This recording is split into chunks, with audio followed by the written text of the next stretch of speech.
Port Adelaide got over the line against the Saints in a thriller on Friday night, are sitting 5-2, just outside the top four. Kenny Hinkley's job looks as safe as it's been for 18 months, with an easier fixture to go. Finals are on the horizon for the boys from Alberton, and I need to go over what's changed at Port, the administration hypocrisy at play, what Ken needs to do to keep his job, and the overwhelming numbers that suggest that there is only one factor in Port Adelaide's success.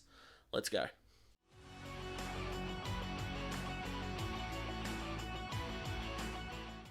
And of course, really quick, if you want to get involved with the channel with support, you can go to patreon.com/DazTalksFooty and you can sponsor the channel a little bit for just $3 a month, and you will of course get all the mentions on the channel, or you can become a premiership player just like Liam has, and you can get access to the weekly Brownlow brief, which has just dropped. You can get every Brownlow vote from every game with reasoning, with an updated leaderboard from an 8-year-old now algorithm. Holy smokes, Batman, it's 8 years old.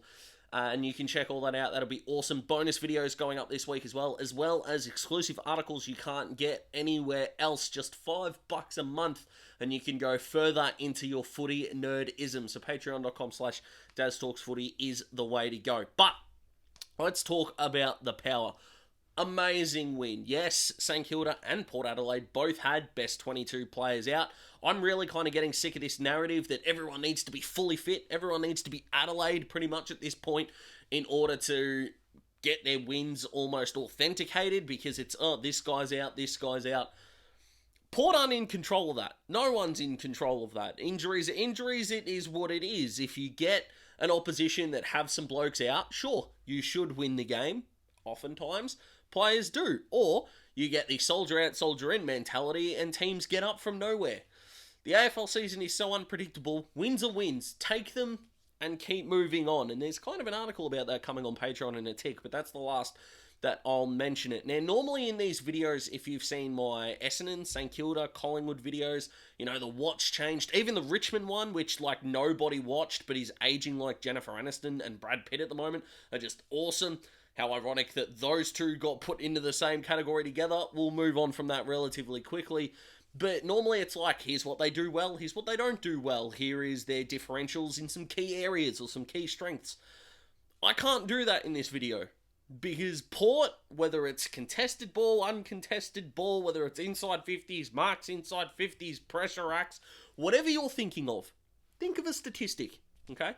Port are between 6th and like 14th in all of them.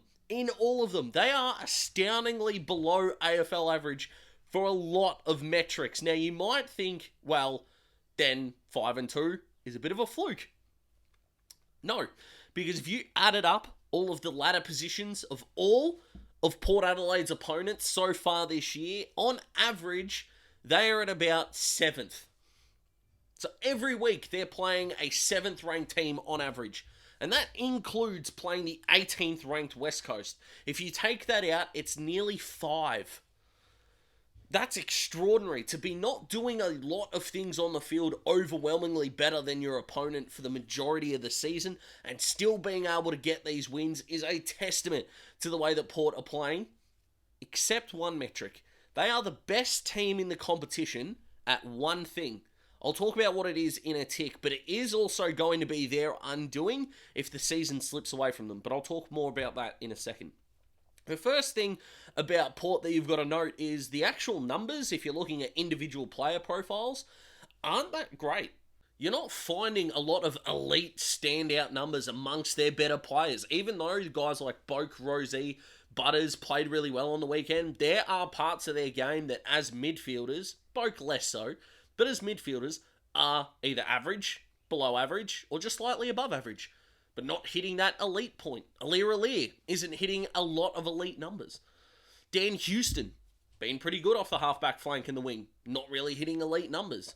Even their second tier guys like your Kane Farrell, who I know didn't play on the weekend, but you got like your Riley Bonners, for example, aren't racking up massive numbers either, especially not in an elite sense. But this one metric that's keeping Port in the game is helping them win individual games. And that's kind of been Port Adelaide's season. They're not really overwhelming teams in a big way. Again, the West Coast game aside, because it is West Coast. But they're not doing things from week to week that are the exact same and winning the exact same way. Now, the way they beat Brisbane and the way they beat St Kilda, in my opinion, were largely similar. But how they're winning games and how they're losing games is genuinely dependent on one thing. It's not effort. Well, it's half effort, but it's not fully effort. At this point in time, Port Adelaide are a statistical and analytical nightmare. Now, the way they've been able to poach players from other clubs to fill their necessary holes has been amazing, and as you can see from that list, they did really well getting the contested beast of Jason Horne-Francis in there, regardless of what you think of the booing. His first half, and especially first quarter, were unbelievable, and just like Patrick Dangerfield as a youngster, everything he does is at 100%, attacking the footy, kicking the ball, and that's where he's going wrong with turning the ball over. Every kick's a bullet, which means if he's trying to get it over the top of especially a defender, he's hitting the defender on the chest. Now, is that improvable? Absolutely. He's 19 years of age. He's going to be fine. But again, Butters around the ball, hungry, more of an outside player, but isn't afraid to get in and under and do the tough stuff. Connor Rozee has been much better with his pressure, especially in the last month. But Port Adelaide, again, I'm just going to reiterate it one more time. They're not dominating in a lot of aspects. But let's talk about their losses just quickly. The Port Adelaide loss was kind of the one write-off mulligan that you get. They were just disastrous across the board. They're 5-2. That one's really not the big deal. The running out of legs against Adelaide in the showdown, I think, would have been a bigger deal if they haven't, picked up their season and gotten some wins on the board. But you can't deny that they have lost to the top team in the competition, and they, of course, lost the showdown. Adelaide are now 8th, but that's two finals teams that in big moments and for big periods, they weren't up to scratch. That is a problem. I'm not denying that for a moment. At 5-2, they're going beautifully, but let's hope they've learned the lessons from 5-2 and they can keep moving from there. But what is deciding Port Adelaide games? It's not Charlie Dixon. It's not even Jeremy Finlayson, who has been amazing in big spots and was just about the most important player in the last quarter. But it's tackling.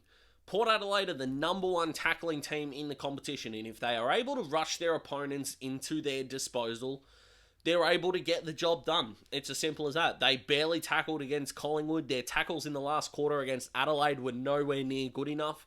And when you've got a team like West Coast, you still need to be able to rush such an inexperienced team into turning the ball over. And for the first half, they did that. They took the foot off the pedal in the second half. Plenty of teams are going to do that against West Coast this year. They got the win. That's fine. But they were able to pressure St Kilda when they wanted to transition. St Kilda aren't a corridor team. Port knew that. They kept pushing them wide. Their inside 50 entries were pretty shallow.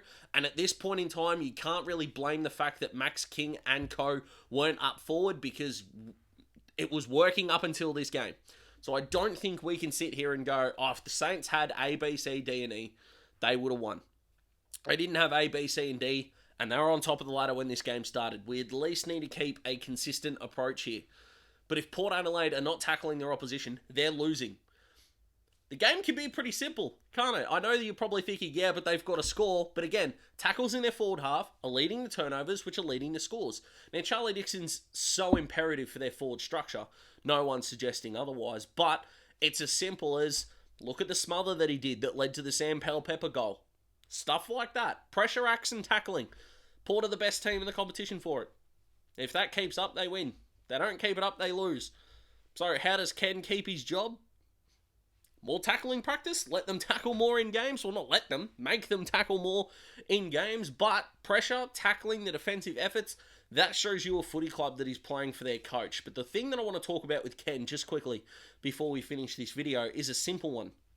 Why did it take for a contract year to bring the best out of him? Now, natural progression of his players is normal, but like I said, not a lot of his star players, or even a lot of his players, are going outstandingly with elite numbers. They're still playing good footy, not denying that. But if you're looking at individual player profiles, like I mentioned before, you're not getting mass elite numbers. So why has it taken till now for the Big Ken to get this out of his group? Now, they were horrible for ground balls inside 50. They got Junior Rioli, that helps. Big tick. Jason Horne-Francis, they needed a bull because Travis Boak can't do this when he's 45. They got him in. Fantastic. Awesome. But they took a risk. They've given up their first round pick, which is fine. But why did it take till Ken was out of contract to throw at the stumps? Yes, someone of Jason Horne-Francis's talent and age profile and wanting to play for Adelaide mightn't have been there. I get all that. But you can't deny that Port Adelaide, for the first time since 2014, are putting together a squad that they think are worthy of contention and are going for it. Even in their preliminary final years, they had glaring holes. They've still got glaring holes now. But even when they were finishing on top of the ladder, they had a mental fragility. Now, they still might, but at the moment, their mental fragility is holding up. Ken looks as happy as you've seen him.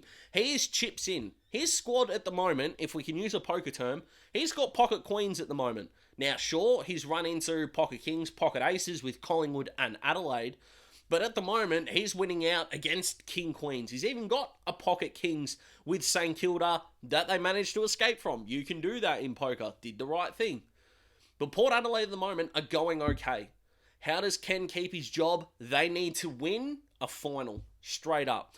Even if he gets the sack after winning a final, okay, you can live with it. If it's not a grand final or a flag, I understand that. But from here, from 5-2, they haven't had the horrific injuries. They haven't had the horrific start. They're 5-2. Make the 8, win a final. Ken holds on.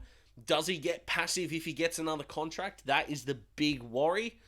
But like a player in his contract year, playing the best footy of his life and saving his career, it looks like Ken is coaching to save his career. So can we stop giving coaches outrageously long contracts? No matter if it is someone like a Ken Hinkley, or if it's Clarko getting 6 at North. It's working out well, isn't it? Stop doing it. Short term, keep these guys on their toes, make them perform year in and year out, and see how it goes. Even rebuilding with short contracts is fine, because if you deviate from the plan, it's not so much a big payout, and you can get someone in that has a shared message. But right now, Port are going okay. If you re-sign Ken, don't do it for more than 2 years. Especially if they don't win the flag or make the granny. But that's it, guys. That's my Port video. Comment below. Let me know what you think. Like the video if you like the video. You can join Patreon for under $5 a month and get everything that is there on offer. Thank you to Liam for signing up to the Patreon as well. Hope plenty more of you can. Hope you enjoy your week. New video coming out Thursday. Hope you enjoy. See you later, guys. Goodbye.